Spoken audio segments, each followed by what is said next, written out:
हमारे साथ है डीडवाना के विधायक यूनुस खान, जो यहाँ पर साइबर सेल के थाने के उद्घाटन में पहुंचे हैं। उद्घाटन कार्यक्रम हो चुका है। क्या कहना चाहेंगे साइबर क्राइम को लेकर? जिस तरीके से डीडवाना में एक आवश्यकता थी, बहुत समय पहले आवश्यकता थी, लेकिन अब आज जाकर उद्घाटन हुआ है, इसको लेकर क्या कहेंगे? डीडवाना जिले में परबतसर, मकराना, नावा, डीडवाना और लाडनू, ये पांचों विधानसभा क्षेत्र आते हैं और इन पांचों विधानसभा क्षेत्र के लोगों को आज साइबर पर रोकथाम के लिए नया साइबर थाना खुला है। उसकी मैं बहुत बहुत शुभकामनाएं और बधाई देना चाहता हूं और सरकार को भी धन्यवाद देना चाहता हूं कि ये साइबर थाना जिसकी आवश्यकता थी वो खोला। जिस तरीके से कार्यक्रम का आयोजन किया गया था, 12:15 बजे का टाइम दिया गया था और आपके आने से ठीक 7 मिनट पहले फीता काट दिया गया। आपका इंतजार भी नहीं किया गया, क्योंकि आप यहाँ के जनप्रतिनिधि है, यहाँ के विधायक है। मेरे इंतजार करने की जरूरत नहीं थी, मेरे को 12:15 बजे का टाइम दिया पुलिस ने, मैं डॉट 12:15 बजे इस गेट पर था। अब पहले कर दिया या ये बाद में करेंगे, ये तो ये जाने, ये तो ये बताएं। मतलब लेकिन पिछले 2 साल से जो जिस तरीके का माहौल डीडवाना में चल रहा है, फीते कोई और काट रहा है, श्रेय कोई और ले रहा है, काम किसी और का, इसको लेकर क्या? मेरी बात सुनो, जनादेश, लोकतंत्र में जनादेश महत्वपूर्ण होता है। ये जो जिस तरीके से सरकार जनादेश का अपमान कर रही है, ये मैं सोचता हूँ कि ये नए मुख्यमंत्री और जो है जिस तरीके का अनुभव कम है, उसके कारण आज इस तरह की घटनाएं हो रही हैं, अन्यथा इस तरह की घटनाएं होनी नहीं चाहिए।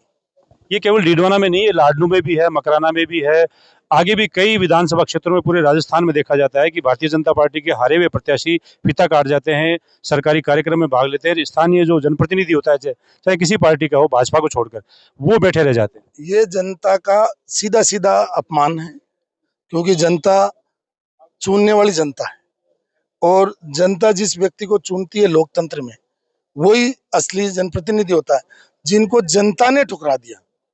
अगर उनको वो सिर पर लेकर के घूमेंगे तो वो तो 2028 का चुनाव आएगा, पता चल जाएगा कौन किसके साथ है। वो तो जनता फैसला कर देगी, जनता फैसला कर देगी, तो उसमें कोई देरी नहीं है। 2028 आ रहा है, 25 हो गया, आधा चला गया, आधा रहा है और अब मतलब जो है ये उत्तरार्ध में है।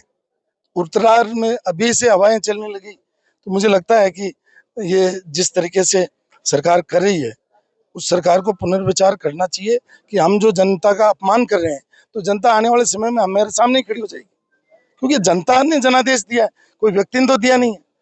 ये बहुमत के आधार पर कोई भी जनप्रतिनिधि बनता है और उसका कोई भी व्यक्ति अपमान करना या शासन प्रशासन सरकार करना चाहती है, तो मैं सोचता हूँ कि ये वो अपने लिए आफत मोल ले रहे हैं। आप पिछली भाजपा सरकार में नेक्स्ट टू सीएम बहुत बड़े मंत्री थे, कई उद्घाटन पूरे राजस्थान में करते थे, और आज अब डीडवाना को आपकी आवश्यकता है। विकास को लेकर क्या कहेंगे? डीडवाना की जनता विकास के लिए यूनुस खान की तरफ देखती है। डीडवाना की जनता ने यूनुस खान को चुना इसीलिए था कि पिछले 10 साल का मेरा ट्रैक रिकॉर्ड था, वो विकास का था। और अभी भी डीडवाना में जो जितने ऑफिस आ रहे हैं, इनमें कहीं न कहीं जयपुर में बैठ करके और मेरे अनुभव के आधार पर ये सारे ऑफिस धीरे धीरे खुल रहे हैं। तो उद्घाटन कितना इतना इम्पोर्टेंट नहीं है।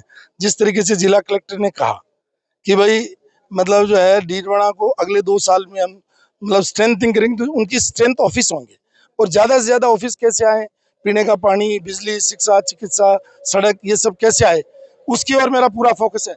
चाहे दिल्ली से गडकरी जी से 60 करोड़ रुपए डीडवाना से लेकर खाटू तक की सड़क के लाने की बात हो, या 36 करोड़ रुपए यहाँ पर जिला चिकित्सालय के लाने की बात हो, या पीएससी सीएससी में लाने की बात हो, या पानी जो हमारा मूल रूप से जो समस्या है, उसको विगत सरकार ने जिस तरीके से इस प्रोजेक्ट को धकेल दिया था, उसको वापस पटरी पर लाने का कोशिश कर रहे हैं। और मैं लगातार मंत्री और सचिवों से मिल रहा हूँ कि भाई हमारे क्षेत्र में पीने के पानी की समस्या का समाधान हो, बिजली का समाधान हो, सड़क का हो और चिकित्सा का हो। मैं परसों ही चिकित्सा मंत्री जी से मिला हूँ, आज उनकी माता जी का देहावसान हो गया। मैं प्रार्थना करता हूँ कि वो स्वर्ग में उनको स्थान मिले और उनकी आत्मा को शांति मिले और माननीय गजेंद्र सिंह जी के परिवारजनों को जो है वो शक्ति दे। डीडवाना की पूरी जनता की नजरें हैं आने वाले पंचायत चुनाव और नगर निकाय चुनाव में कि यूनुस खान क्या करेंगे। क्या आप तीसरा मोर्चा खड़ा करेंगे? भारतीय जनता पार्टी कांग्रेस तो अपना उम्मीदवार खड़ा ही करेगी। क्या देखने को मिलेगा आने वाले दिनों में? जय जय जनता, जय जय डीडवाना, ये जनता के दिलों में बैठा हुआ नारा है। और जब परिणाम आएंगे उस दिन शाम को आपको इंटरव्यू देंगे, उससे पहले क्या इंटरव्यू देंगे। ये मान के चलें कि यूनुस खान का अलग मोर्चा खड़ा होगा। जनता जनता, यूनुस खान की कोई अस्तित्व नहीं है, यूनुस का नाम की कोई चिड़िया है ही नहीं। यहाँ पर सिर्फ और सिर्फ जनता है।